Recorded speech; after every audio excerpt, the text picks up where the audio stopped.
అంటే ఇదంతా అయిన తర్వాతే డిలే అయిందంటారు మీరు? ఎప్పుడు వేసారు, ఎప్పుడు వేయాలి? ఒక యాక్సిడెంట్, సస్పిషియల్ డెత్ ఏదో ఎఫ్ఐఆర్ అయ్యాది. ఇన్సిడెంట్ జరిగింది, వాళ్ళకి తెలిసింది మార్నింగ్ 9 o'clock. ఎప్పుడు వేయాలండి ఎఫ్ఐఆర్?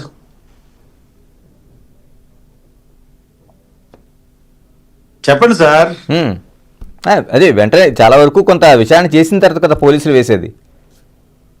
అదే విచారణ చేశారు, అదే హత్య, చనిపోయాడు మనిషి, యాక్సిడెంట్. ఇదో యాక్సిడెంట్ అన్నా కానీ, లేకపోతే అనుమానాస్పద మృతి అన్న, ఎవరైనా అనుమానాస్పద మృతి అనే వేస్తారు. అటువంటిది ఎప్పుడు వేయాలి?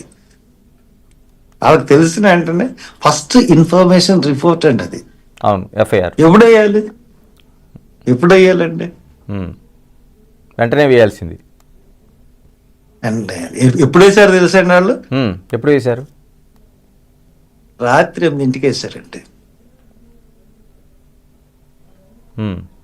రాత్రి మార్నింగ్ 9ంటికి బాడీ దొరికితే రాత్రి 8ంటికి పోలీసులు ఎఫ్ఐఆర్ వేశారు. స్పాట్కి ఎవరు వచ్చారండి? ఆ స్పాట్ని ఏదైనా యాక్సిడెంట్ అయినప్పుడు ఇమ్మీడియట్గా ఆ స్పాట్ని పోలీసులు ఆధీనంలో తీసుకొని కంచేయాలి, సాక్ష్యాధారాలు చెరిగిపోకుండా. ఆ స్పాట్ని కన్సర్న్ సిఏ కానీ, ఎస్ఐ కానీ, డిఎస్పి కానీ ఎప్పుడు విజిట్ చేశారండి? మధ్యాహ్నం 12:30, 1 గంట వరకు దాన్ని విజిట్ చేయలేదు. ఆ నెక్స్ట్ డే మా అబ్బాయి చెప్తే ఏంటి అలా వదిలేశారంటే అప్పుడు ఒక కానిస్టేబుల్ వేసి ప్రొటెక్షన్ పెట్టారు. ఈ లోపల ఎన్ని ఆధారాలు జరిగిపోతాయండి? ఇది కావాలని చేసిందా? పోలీసులు నిర్లక్ష్య ధోరణియా? అది ఏంటి? హర్ష్ కుమార్, మీరు ఇందులో కీలకంగా ప్రభుత్వాన్ని డైరెక్ట్గా తప్పుపడుతున్నారు. ప్రభుత్వం హత్య చేయించింది అనేది మీ వీడియోల ద్వారా ప్రచారం చేస్తున్నారు. దీనికి పోలీసులు దీన్ని ఆ రూట్లోనే పోలీసులు ఇప్పుడు చేస్తున్నదంతా చేస్తున్నారని చెప్తున్నారు. నిజంగా ప్రభుత్వానికి కానీ లేకపోతే ప్రభుత్వంలో ఉన్న పెద్దలకు కానీ మీరు చెప్తున్నట్లు ప్రవీణ్ పగడాల అంత టార్గెట్గా ఉన్నాడా మీకు తెలిసిన ఇన్ఫర్మేషన్ ప్రకారం? ఆయన ఎవరో నాకు తెలియదండి, కానీ ఆయన వీడియోలు చూశాను నేను. మధ్యాహ్నం 1:30కి ఆ వార్త విని గవర్నమెంట్ హాస్పిటల్ దగ్గర చాలా జనం గుమికూడడం చూసుకుని నేను ఇంటికి వచ్చాను. ఇంటికి వచ్చి ఎవరే ప్రవీణ్ పగడాల అంటే గబగబా గూగుల్లో వెతికి కొన్ని వీడియోలు పెట్టారు. ఆ వీడియోలు చూసిన తర్వాత చాలా నాలెడ్జబుల్ పర్సన్ అని అనిపించింది. ఎంత నాలెడ్జబుల్ పర్సన్ అంటే అవలీలుగా చెప్తున్నాడు యాక్ట్స్ అండి. తర్వాత బ్రిటిష్ వాళ్ళు వచ్చిన తర్వాత హిందూ మతంలో ఉన్న దురాచారాలు ఎప్పుడెప్పుడు ఏ దురాచారం అన్నది మాన్పబడింది బ్రిటిష్ వారి ద్వారా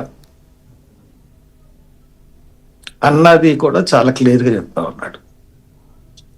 ఓకే, ఇప్పుడు సతీసాగరం ఎప్పుడు రద్దయింది, బాల్య వివాహాలు ఎప్పుడు రద్దయినాయి, లేకపోతే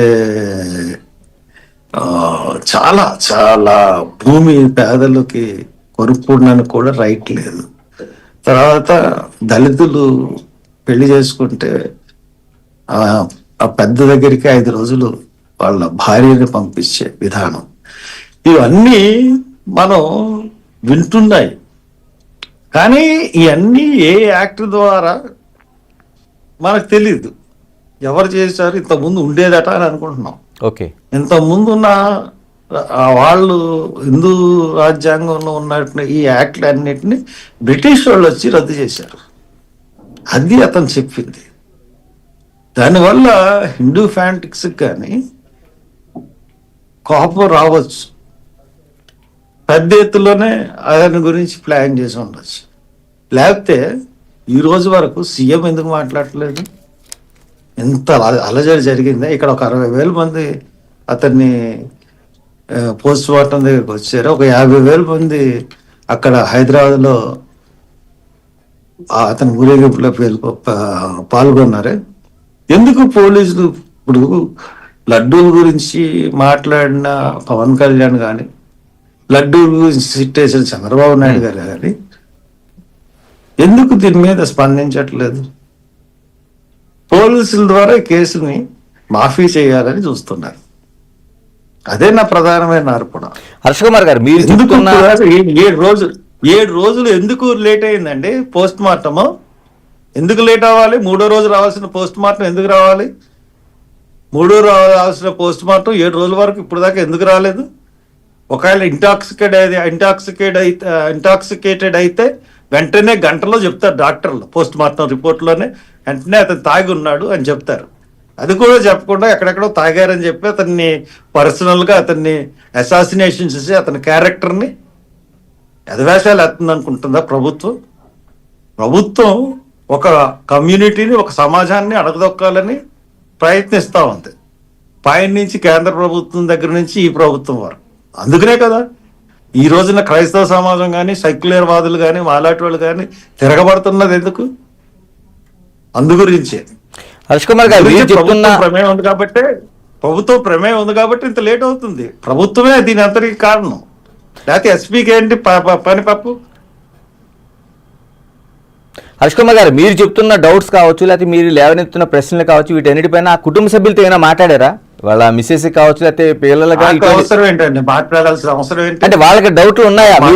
మీరు రైజ్ చేస్తున్న డౌట్ మీకున్న డౌట్లని మీరు క్లారిఫై చేసుకున్నారా కుటుంబ సభ్యులతో? వాళ్ళు ఎక్కడ అవకాశం లేదు కదా, బయటకు వచ్చి మాట్లాడే పరిస్థితి కూడా కనిపించడం లేదు. మరి నాకు ఎలా ఉంటుంది అవకాశం? అదే కుటుంబ సభ్యులకి లేనప్పుడు